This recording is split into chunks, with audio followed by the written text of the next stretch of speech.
श्री स्वामी समर्थ. मी मोहिनी विजय निंबाळकर तुमचं आपल्या यूट्यूब चॅनलमध्ये खूप खूप स्वागत आहे. आजच्या व्हिडिओमध्ये आपण बघणार आहोत येत्या गुरुवारी आला आहे गुढीपाडवा. त्या दिवशी गुढी उतरवल्यानंतर हे एक काम करा. वर्षभर धनसंपत्ती घरात येत राहील. गुढीपाडवा या दिवशी मराठी नवीन वर्षाची सुरुवात होते. चैत्र शुक्ल प्रतिपदेस गुढीपाडवा हा सण साजरा केला जातो. हा सण खूप मोठ्या आनंदाने साजरा केला जातो. या दिवशी बरेच लोक नवीन कामाची सुरुवात करतात किंवा नवीन वस्तू घरी घेऊन येतात. हा दिवस वर्षभरातील सर्वात चांगल्या 3.5 मुहूर्तांपैकी एक आहे. त्यामुळे या दिवसाचे महत्त्व अनन्यसाधारण आहे. गुढीपाडव्यापासून चैत्र नवरात्री सुरुवात होते. या दिवसात देवीची 9 दिवस पूजा आपण करत असतो. बरेच भक्त देवीची अखंड पूजा आणि उपासना करून देवीचा कृपा आशीर्वाद प्राप्त करतात. येणारे वर्ष भरभराटीचे जावे आणि असे वाटत असेल तर गुढीपाडव्याच्या दिवशी काही असे उपाय आहेत जे केल्याने आपल्या जीवनात नक्कीच बदल दिसून येऊ शकतात. येत्या गुरुवारी येणाऱ्या गुढीपाडव्याच्या दिवशी आपण असे काही संकल्प करावे जेणेकरून आपल्या आयुष्यात काहीतरी बदल घडून येऊ शकतो. अशी एखादी सवय स्वतःला लावून घ्यायची ज्यामुळे भविष्यात त्याचा फायदा नक्की होईल. कमीत कमी सकाळी लवकर उठण्याचा आपण प्रयत्न नक्की करा, ज्यामुळे आपले आरोग्य चांगले राहते आणि आरोग्य चांगले असेल तर त्याचा लाभ नक्कीच काम आपल्यावरती होतो.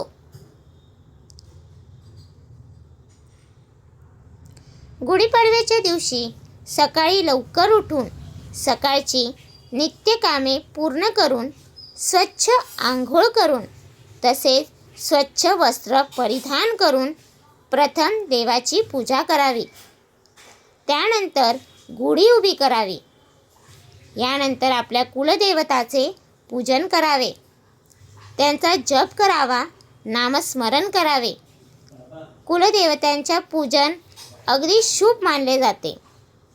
कोणतेही कार्य किंवा कोणताही सण असू द्या, या दिवशी आवर्जून आपल्या इष्टदेवी देवतांचे नामस्मरण करावे.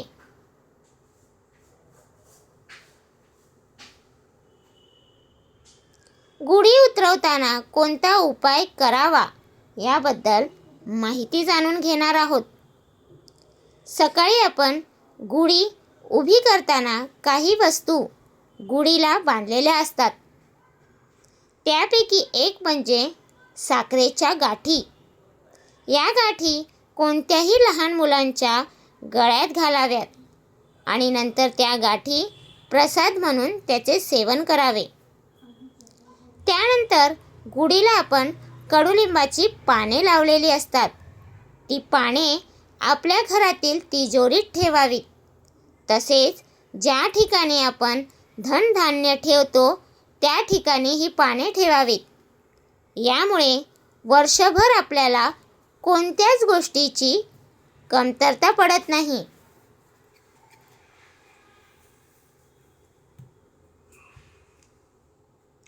तसेच जी साडी आपण गुढीला बांधलेली आहे ती साडी घरातल्या मोठ्या स्त्रीने वापरावी. यामुळे घरात नेहमी लक्ष्मीचे वास्तव्य राहते. त्यानंतर सर्वात महत्त्वाचा उपाय म्हणजे गुढीवर जो काही ग्लास किंवा तांब्या उलट ठेवला आहे त्यात गहू किंवा तांदूळ भरून त्यात एक दक्षिणा ठेवून त्यावर एक हळदीचा तुकडा ठेवावा आणि हे सर्व एका गरीब किंवा गरजू व्यक्तीला दान करून द्यावे. जर का कोणाला दान करता येत नसेल तर आपल्या जवळील मंदिरात जाऊन दान केले तरी सुद्धा चालते. तर तुम्हाला हा माझा व्हिडिओ कसा वाटला प्लीज कमेंट करून नक्की सांगा. व्हिडिओ आवडला असेल तर लाईक करा, कमेंट करा आणि शेअर करायला विसरू नका. आणि तुम्ही अजूनपर्यंत आपल्या चॅनलला सबस्क्राईब केलं नसेल तर प्लीज जाऊन चॅनलला नक्की सबस्क्राईब करा. कारण आपल्या चॅनलवरती तुम्हाला आध्यात्मिक माहिती आणि स्वामी महाराजांचे व्हिडिओ बघायला भेटतात. तर भेटूया उद्या एका नवीन व्हिडिओसोबत. श्री स्वामी समर्थ.